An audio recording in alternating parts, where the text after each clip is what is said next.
नमस्कार दोस्तों, आज मैं आपको अहोई अष्टमी व्रत में सुनी जाने वाली अहोई माता और गाय माता की कहानी सुनाने जा रही हूँ। प्रेम से बोली अहोई माता की जय हो, गाय माता की जय हो।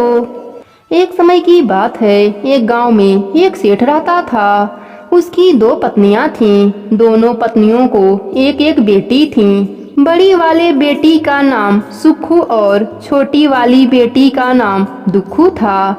बड़ी वाली बहुत चालाक थी, इसलिए वह घर पर राज करती थी। बड़ी और उसकी बेटी सुखू सुख से रहते, सैर करते। बेचारी छोटी वाली बहुत विनम्र, सीधी साधी और भक्ति भाव वाली थी, इसलिए घर का सारा काम उसे करना पड़ता। माँ के साथ साथ दुखू को भी खूब खटना पड़ता। सेठ भी उन दोनों पर कोई ध्यान नहीं देता।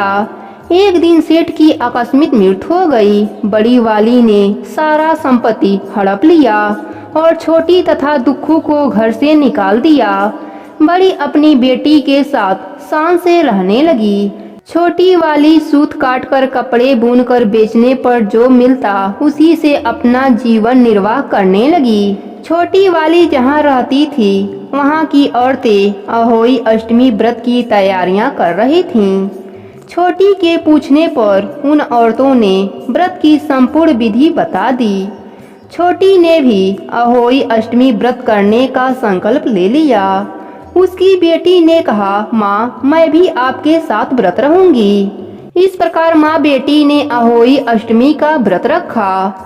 माँ ने कहा, बेटी रुई धूप में डाल दी हूँ, तुम देखना मैं पड़ोस में जाकर कहानी सुनकर आती हूँ, फिर तुम्हें भी कहानी सुना दूंगी।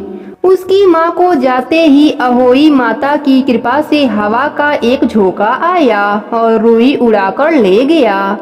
दुखू ने पकड़ने का बहुत कोशिश की, पर रुई हाथ नहीं आई। वह रोने लगी। उसे रोते देख पवन देव ने कहा, मेरे पीछे आ, मैं तुम्हें रुई दिला दूंगा।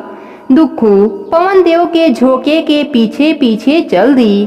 कुछ आगे चलने पर एक काली गाय मिली।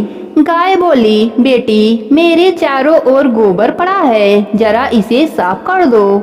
मेहनत और दूसरों की सेवा करने की आदि दुखू गोबर साफ करने लगी। सफाई करके उसने घास का पूला भी गाय के आगे लाकर डाल दिया और पानी की बाल्टी पास में ही रख दिया।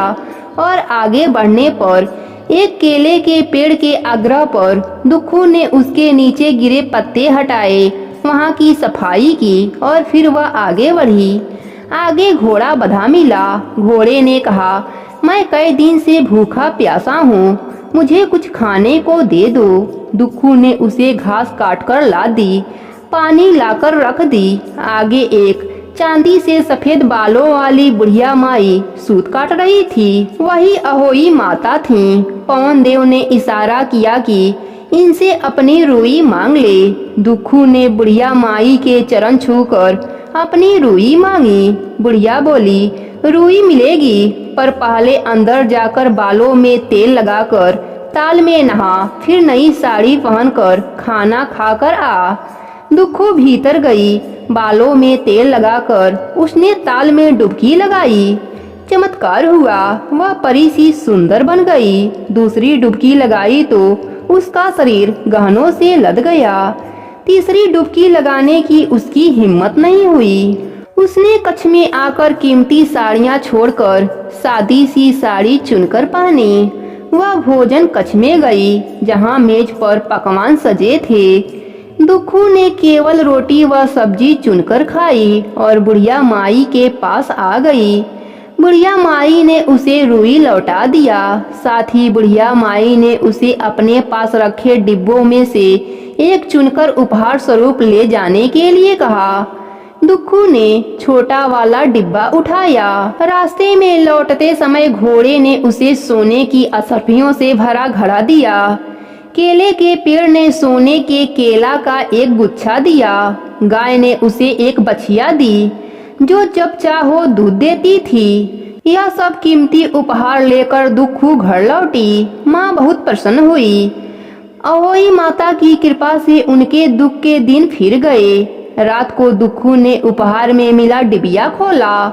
उसमें से एक सुंदर राजकुमार निकला। उसने दुखू से विवाह कर लिया। वह तीनों सुख से रहने लगे। सुखू की माँ ने यह सब देखा तो वह जल उठी। उसने भी छोटी की तरह अहोई अष्टमी व्रत करने का मन में सोच लिया। अगले साल कार्तिक मास आने पर अहोई अष्टमी का उसने व्रत किया, लेकिन उसके मन में लालच था। वह भी रुई धूप में डालकर कथा कहानी सुनने पड़ोस में चली गई। अहोई माता उसे सबक सिखाने के लिए रुई पवन देव के सहायता से उड़वा दिया। जब रुई उड़ी तो सुखू उसको लाने के लिए गई।